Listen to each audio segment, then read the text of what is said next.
Thank you very much, everybody. We have a lot of big signings, good signings, one in particular, which we'll save for the end. And I'll ask Will to go over these individually, and we can see how we do. Yes, sir. First, for your review, we have 56 sub-cabinet level appointments. This includes probably most notably 7 ambassador appointments. Those will be the first ambassadors, I believe, that you've transmitted to the Senate. Okay.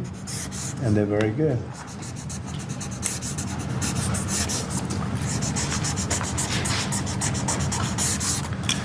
Okay. Thank you, sir.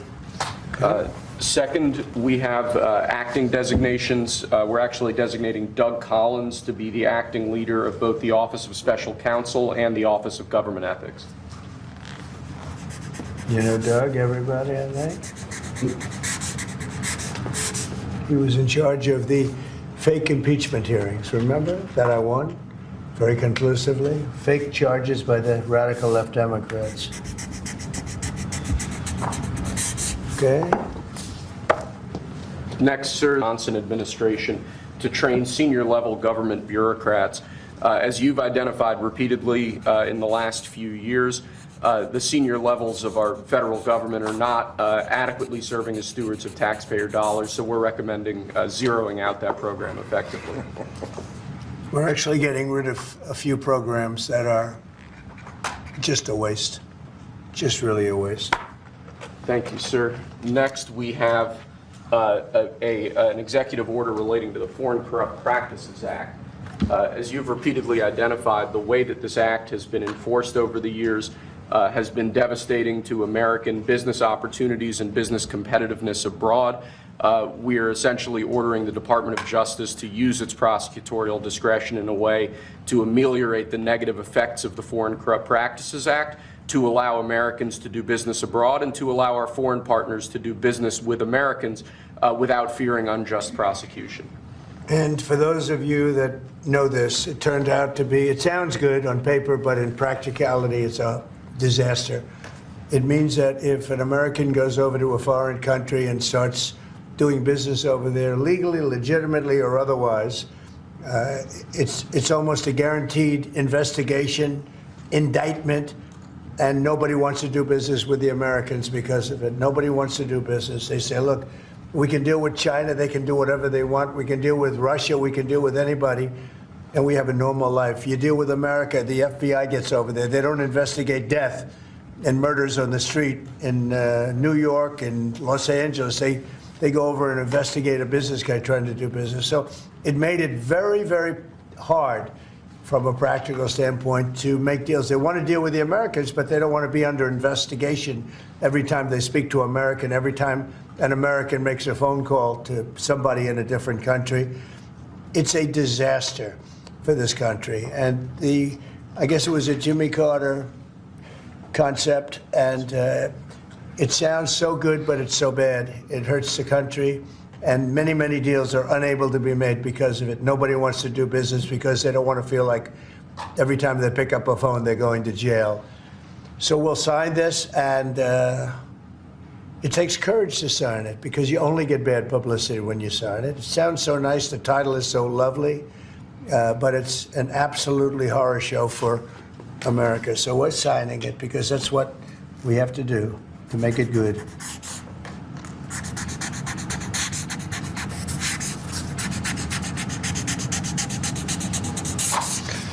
Okay, thank you. It's an important one.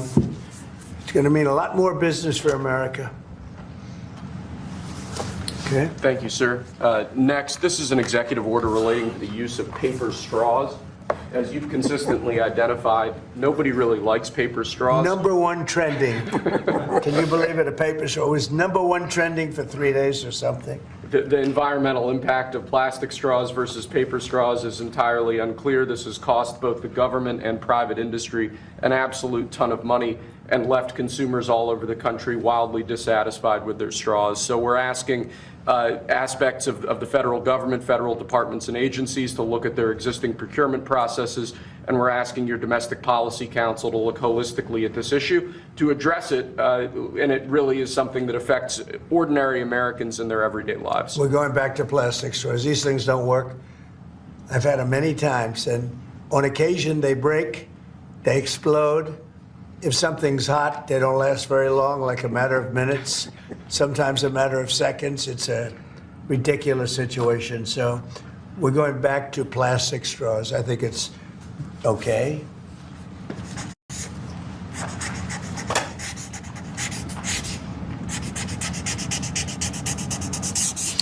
And I don't think that plastic's going to affect a shark very much as they're munching their way through the ocean. Okay. Thank you, sir. Next, we have a full and unconditional pardon for former Governor Rod Blagojevich of the state of Illinois. Good. It's my honor to do it. I've watched him. He was set up by a lot of bad people, some of the same people that I had to deal with. He wasn't quite as successful, but he had somebody that saw what was going on. I didn't know him other than I believe he was on The Apprentice for a little while. He was just a very nice person. He had a fantastic wife. She fought like hell to get him out. He was given a sentence of like 18 years. And there was a sort of a terrible injustice. They just were after him.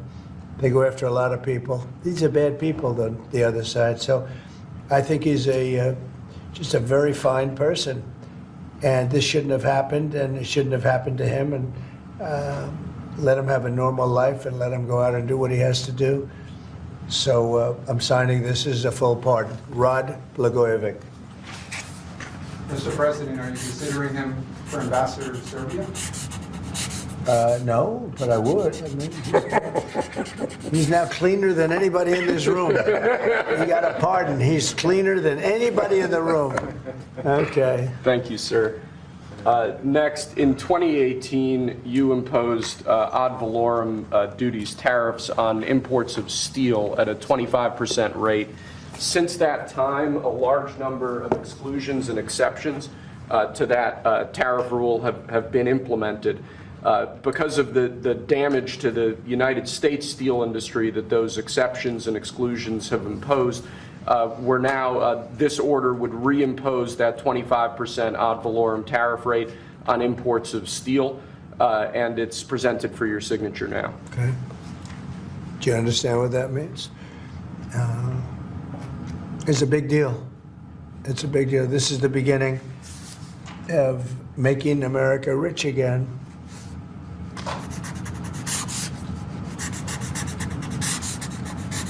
Mr. Secretary, do you have anything to say? As you know, Howard is Secretary of Commerce, doing a fantastic job. And what do you have to say about it? So when you imposed the tariffs the first time, Right. You added 120,000 jobs. And since that time, it's been picked away and nicked away and excluded away, and we've lost 107,000 jobs. And remember, these aren't just general jobs. These are steel workers in America, and now you're going to bring them back. You're going to bring those 120,000 jobs back to America. You are the president who's standing up for the American steel worker, and I am just tremendously impressed and delighted to stand next to you. Mr. President, So let me just make a statement, and essentially this is another way of saying we're doing a 25% tariff on steel and aluminum. So the failed American trade policies have led our once incredible United States steel and aluminum industries, once incredible, it's once incredible, not now, but they're not bad. I saved them because of my first term, totally saved them. If I didn't do what I did, I put massive tariffs, not the highest level, but pretty massive tariffs. We took in a lot of money and we took in a lot of jobs, but we were being pummeled by both friend and foe alike, Our nation requires steel and aluminum to be made in America, not in foreign lands. We need to create, in order to protect our country's future, a resurgence of U.S. manufacturing and production, the likes of which has not been seen for many decades. It's time for our great industries to come back to America. I want them back to America. This is the first of many, and you know what I mean by that. We're going to be doing others on other subjects, topics. Protecting our steel and aluminum industries is a must, and today I'm simplifying our tariffs on steel and aluminum so that everyone can understand exactly what it means. It's 25% without exceptions or exemptions, and that's all countries, no matter where it comes from, all countries. If made in the United States, however, United States of America, there is no tariff, it's zero. So if it's made in the United States, there is no tariff. All you have to do is make it in the United States. We don't need it from another country.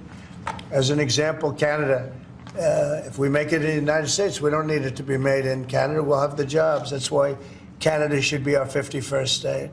We'll bring back industries, and we'll bring back our jobs, and we'll make America industry great again. So essentially, we're putting on a 25% tariff without exception on all aluminum and all steel. And it's going to mean a lot of businesses are going to be opening in the United States. Now, we're going to be meeting over the next 4-week period, maybe on a weekly basis, and maybe we'll do a couple of them at different times and maybe together.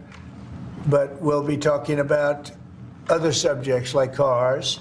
We'll be talking about drugs and pharmaceuticals. We'll be discussing chips.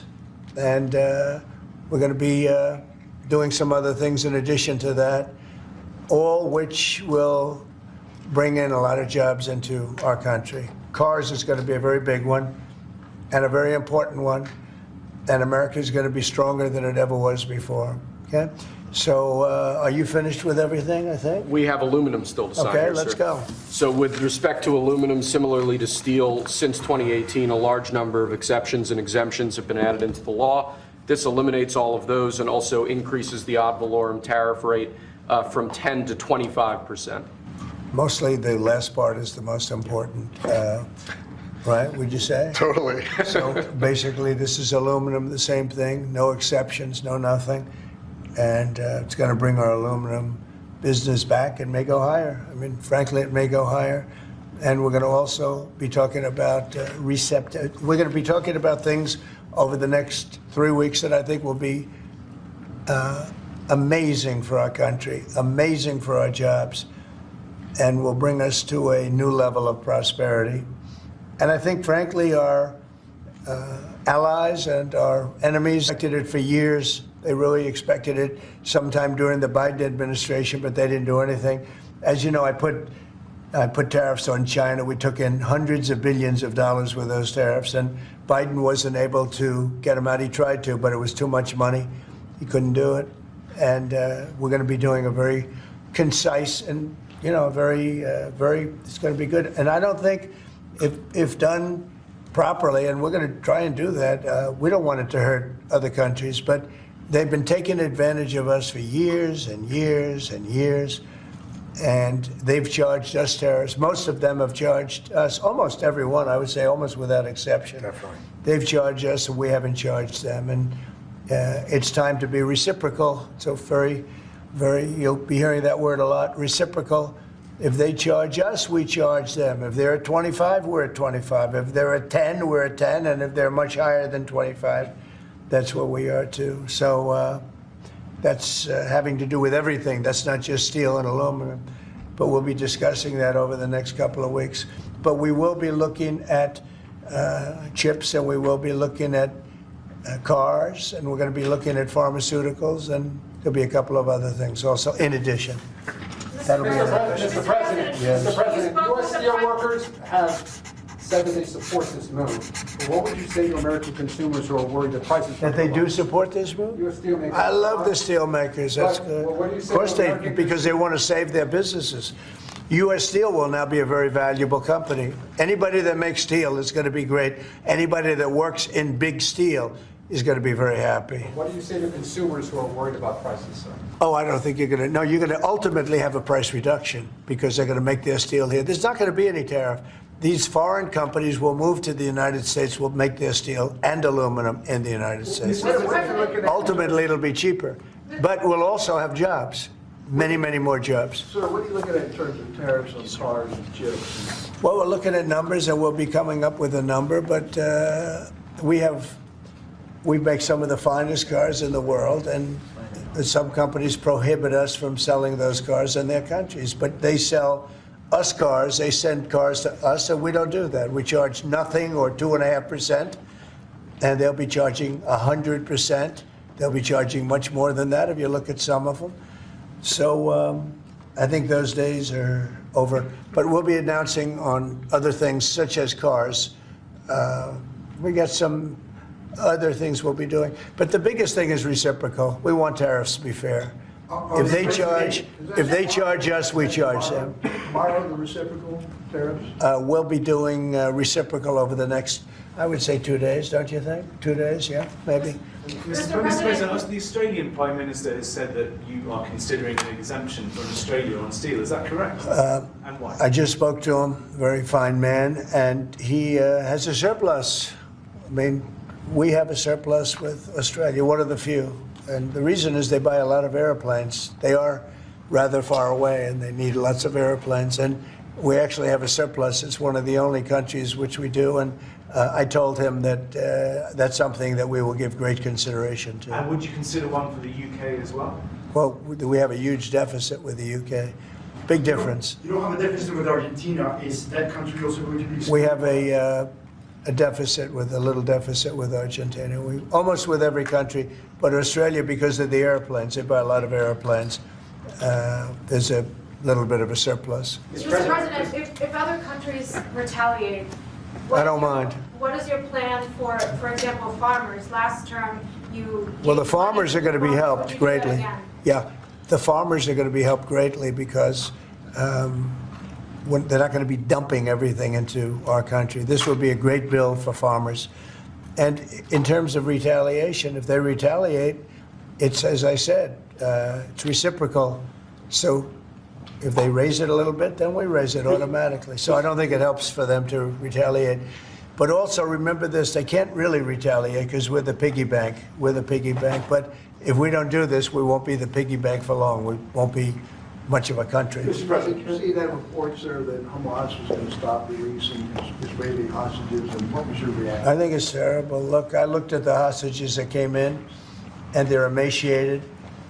It looked like something out of the 1930s. It's an absolute disgrace. And I think they saw the way the world viewed it, and they're looking for a reason not to send more because they're all, you take a look at that, it looks like it was a concentration camp, which essentially it was. It looks like they came out of the Holocaust. And what a sad thing. One of them was a young man, good-looking guy, a little bit heavier than perhaps he could have been, and now he looks like he's not even recognizable. Not even Is the recognizable. ceasefire deal at risk of falling apart? Look, I can tell you that those people have been badly hurt, both mentally and physically. I'm talking about the young women that came out also previously. And I think one of the reasons they're doing this is because they're probably sending the best. What you see is probably the best because they want to send people that look at least healthy. And that's not healthy. These people have been badly hurt. They've been interviewed by our representatives. They've been interviewed by Israeli representatives, and they're really hurting. They are really hurting mentally and physically. And I think Hamas is looking at that and saying, well, it's not going to get much better than that because they probably send out their best as a representative, and they've got more to send out, and they probably feel that they can't do that because it's not going to make them look very good. Is the ceasefire What over, might Mr. President? delay that, sir? Should the ceasefire then be off? Well, I would say this, and I'm going to let that because that's Israel's decision, but as far as I'm concerned, if all of the hostages aren't returned by Saturday at 12 o'clock. I think it's an appropriate time. I would say cancel it and all bets are off and let hell break out. I'd say they ought to be returned by 12 o'clock on Saturday, and if they're not returned, all of them, not in drips and drabs, not 2 and 1 and 3 and 4 and 2. Saturday at 12 o'clock, and after that, I would say all hell is going to break out. And I don't think they're going to do it. I think a lot of them are dead. I think a lot of the hostages are dead. I think it's a great human tragedy what's happened, how people can be that mean to do. I mean, the one guy was laughing when a hostage he thought his family was alive, found out the family was dead, and his captor, so to speak, started laughing because he thought it was so funny. You know, this is a different group of people. No, I would say Saturday at 12, we want them all back. I'm speaking for myself. Israel can override it. But from myself, Saturday at 12 o'clock, and if they're not here, all hell is going to break out. Mr. President, in an interview this weekend, you said that Palestinians would not be guaranteed the right to return to Gaza if the U.S. were to develop it.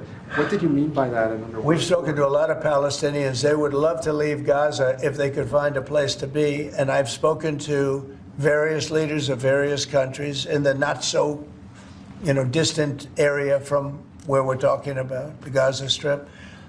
And I think they were very positive about providing land. What we need is land. And if we could build a nice place for people to live safely, everybody in Gaza would do it. They've been persecuted, they've been spit on, they've been treated like trash, and they would love to get out of Gaza. But until now, they never had an alternative. Now they have an alternative. And as far as Hamas is concerned, you're seeing the real Hamas now with the hostages. Mr. President, what if they Yeah. on Gaza, you have the Who are you, from where? the Wall Street Journal, sir. Yeah, that's what I The Jordanian leader is coming in to see you. Yeah. Folks in Jordan have expressed Tomorrow. opposition to taking in more Gazans, more Palestinians. How are you going to convince him to do otherwise? I think he'll take. I mean, I do think he'll take, and I think other countries will take also. They have good hearts. I think they'll take. But what about the Palestinians who just won't leave? Our team has spoken to many in Gaza. They're all going to leave when they have a place that's a better alternative. When they have a nice place that's safe, they're all going to leave. It's a hellhole right now. But how are you so sure? Would the U.S. force them to leave? You're going to see that they're all going to want to leave. Mr. President, when it comes to Saturday at noon, there's an American hostage who's still being held by Hamas right now. Are you worried about Look, who knows? Are they alive? Are they not alive? But I saw the condition. When I saw the condition of the last ones that came out, and the women too, everybody. The one woman had her hand blown off because she was trying to stop a bullet being fired at her, okay? What kind of a situation is that? You saw her. I just think it's time to either you release everybody. They're not going to be alive right now, based on what I saw over the last 2 days. They're not going to be alive for long. Saturday at 12 o'clock, and after that, it's going to be a different ballgame. Mr. President, when you say all hell is going to break loose, are you speaking about retaliation from You'll Israel? find out, and they'll find out too. Hamas will find out what I mean. Mr. President, with their concern- They're going to find out what I mean. These are sick people, and they'll find out what I mean Saturday at 12 o'clock. But no involvement How about from the the U.S. Palestinians from the West Bank? Are they going to be relocated too? What's your Well, position right on the now, West no. Bank? Right now, they're there, and I assume they want to remain there. It's different. They're there. It's never been like what we're talking about with the Gaza Strip. So they're going to continue there? You have No, I have no plans there. Mr. President, regarding the Consumer Financial Protection Bureau, Democrats, including Elizabeth Warren, have said that by freezing it, it's giving big banks and giant corporations the green light to small families. Your response? Pocahontas, the faker. That was set up to destroy people. She used that as her little personal agency to go around and destroy people. And she's a fake. Just like she said she was an Indian, and she wasn't an Indian. You have more Indian blood in you than she has. She went to college based on the fact that she was an Indian. She got jobs based on the fact that she was an Indian. She's a fake. That was set up to destroy some very good people, and it worked. I mean, it worked. A lot of great people. I'll tell you, before I ever heard the term, people would come up to me in the Midwest and areas and say, "Sir, I'm being destroyed by them." They use that to destroy people. She's a nasty woman. She's a really nasty woman, despite her phony beer commercial. We did the right thing. That was a very important thing to get rid of. And it was also a waste. I mean, number one, it was a bad group of people running it, but it was also a waste. If you looked at when she really ran it, wow, that was a vicious group of people. They really destroyed a lot of people. And you can confirm it's your goal is to have it totally eliminated, I the would agency? say, yeah, because we're trying to get rid of waste, fraud, and abuse. What's next? And didn't I hear that somebody made like $38 million or something running a little agency? What was her name?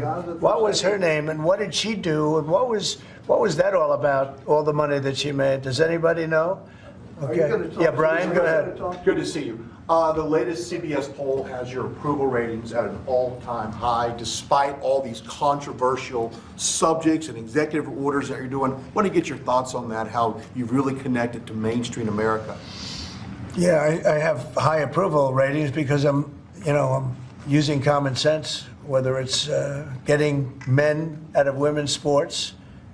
I mean, have you seen what goes on with the boxers and with the weightlifters and with the swimmers and everything? It's so ridiculous. And I think it's a 90% issue. And, the amazing thing, the Democrats are still fighting for it. It's crazy. It's crazy. I think we should go to Congress also, have that cemented and, make it indelible. But it's, to me, it's all common sense. Who wants an open border where prisons are dumped into our country, where prisoners are led into our country, many of whom are murderers, many of whom murdered far more than one person, and they're now roaming our country. Who wants that? I mean, it's terrible. Steve, I'd like you to say a couple of words about it. Yes, well, as you know, Mr. President, since you issued your day one executive orders, border crossings are down approximately 95%. You talk to agents on the line. In their entire careers, they've never seen crossing days as low as what they're experiencing right now.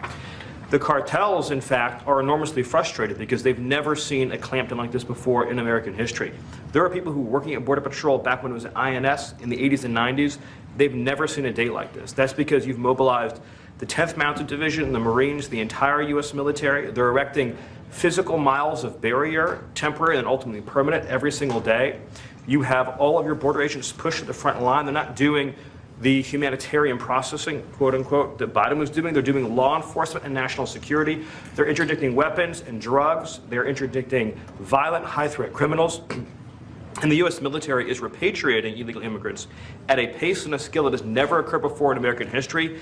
And those who are committing human trafficking and child trafficking are being prosecuted for felony offenses, and they'll be doing hard time in jail. There's never been a lockdown like what you have implemented through your orders and vision since you took the oath of office. What's your thoughts on DOGE? Wednesday at 10 a.m. they're having their first subcommittee to focus on the fraud in Medicare. Yeah, before I discuss that, I just want to add to what Steve said. And we want people to come into our country, but we want them to come in legally. They have to go through a process. And we have to know that they haven't killed 9 people, or they haven't killed, like in one case, five people. And they're out on the loose, and we're all looking for that particular individual. This was all led in by Biden and the group of stupid people. Bad people and stupid people. Some are bad, some are stupid, some are both. But I'll tell you what they've done to this country. But we're cleaning it up. And hard to believe I can say it. It'll be better than ever before. But we have a lot of bad people we have to get at. We're searching out for a lot of them. I think Tom Holman and Christie are doing an unbelievable job. Christie Noem. They're doing an unbelievable job and taking out massive numbers of people. And you notice every country is accepting those people back. Remember, everyone said, oh, they'll never accept them. They're all taking them back. They have to. They're all taking them back. Every single country is taking them back. I don't know if they want them or not. I don't imagine they do, but they're taking them back. Are you going to talk to Zelensky this Mr. week? President, back on Gaza, you talked with Fox News about the billions of dollars we pay for Jordan and Egypt every year. Would you withhold aid to these countries if they don't agree to take in the Palestinians? Yeah, maybe. Sure, why not? You mean Is if that they part don't of the deal that agree? you mentioned? If they don't agree, I would conceivably withhold aid, yeah. Are you going to talk to Prime Minister Netanyahu about the Saturday deadline? Sure. I mean, it's just my deadline, but Yes, they may change it. But I think it's, I've seen too many people come out. They look like Holocaust victims from many years ago. I've never seen anything like it. I didn't think this could happen in this world today. You think we have a civilized world? It's not civil. These are bad people we're dealing with. So that would be my suggestion. And he can open it up or not open it up, but that would be my. Do you have anything to say about that? Your commerce, but you have a lot to say from the standpoint of your faith and your religion. Go ahead. So it's amazing that 4 years of nothing, and then you come in and you immediately start to move the needle. You have hostages coming out. You send Steve Witkoff, who's done an amazing job for you. You're changing the Middle East. You're supporting your ally, Israel. And I, for one, can't be more impressed with the outcomes that you have driven. And choosing this Saturday to save people's lives or just be done with it seems like just the right choice. But I think it's time to come up with a date. What are we going to do? Keep every week 2 people, 3 people? No, I don't think you can do that anymore. These are very seriously endangered people. These are endangered people. I don't think they're going to last very long. Mr. President, You know, the people that came out yesterday, they wouldn't last very long. were you ruling out any US involvement in whatever happens after this deadline? We'll see what happens. We'll just see what happens. Will you talk with Zelensky this week, sir? Yeah, probably. By telephone, what's your He message? wants to make a deal. Let's see. We'll see. We're dealing with them, and I think they both want to make a deal, but we'll have to see. It's got to be done. What is Zelensky Would have never happened if I were president. This would never have happened. Millions of people are dead. What will Zelensky have to give up, if anything? We'll talk about that later because Your reaction to a judge today continuing a pause on the buyout program for federal workers? well, I don't know how you can lose a case like that. We're talking about people, everybody. I got elected on making government better, more efficient, and smaller. And that's what we're doing. And I think it was a very generous buyout, actually. Also, if people don't show up to work, we have a right to fire them. And they have an option. They can show up to work or not. If they don't want to show up to work, then let them work. Because then the next step is, have you worked before? Have you worked during this time that you're supposed to be working? You'll find many of those people, in my opinion, have had other jobs, even though they're collecting money from the federal government. Many have had, in my opinion, other jobs. If the And buyouts if they did, that's a big problem. If the buyouts are blocked in court, will you instead pursue layoffs in federal departments? I don't know how they can do. This is free will. This is a buyout where people, they were offered a good deal. Many people have taken that, as you know. But, many of those people, and we talk about reporting to work, right? I happen to be a believer that you have to go to work. I don't think you can work from a home. I don't know. It's like there's a whole big, you can work from home. Nobody's going to work from home. They're going to be going out. They're going to play tennis. They're going to play golf. They're going to do a lot of things. They're not working. It's a rare person that's going to work. You might work 10% of the time, maybe 20%. I don't think you're going to work a lot more than that. And I think they have an obligation to work. And they have an obligation not to have a second job when they're supposed to be working for the federal government. You're going to find that a lot of these people had second jobs instead of working they'll be collecting a federal government check and they'll be working 2 jobs. And that's big trouble for them. You've said a lot about South Africa in the last 2 weeks. Yeah. It's hosting the G20 summit this year. Are you planning to attend this, or are you skipping it and telling your cabinet to not? Well, we'll see what happens, but the South African situation is very, very dangerous and very bad for a lot of people. There's tremendously bad things going on, including the confiscation of property, and worse, much worse than that. You know what I'm talking about.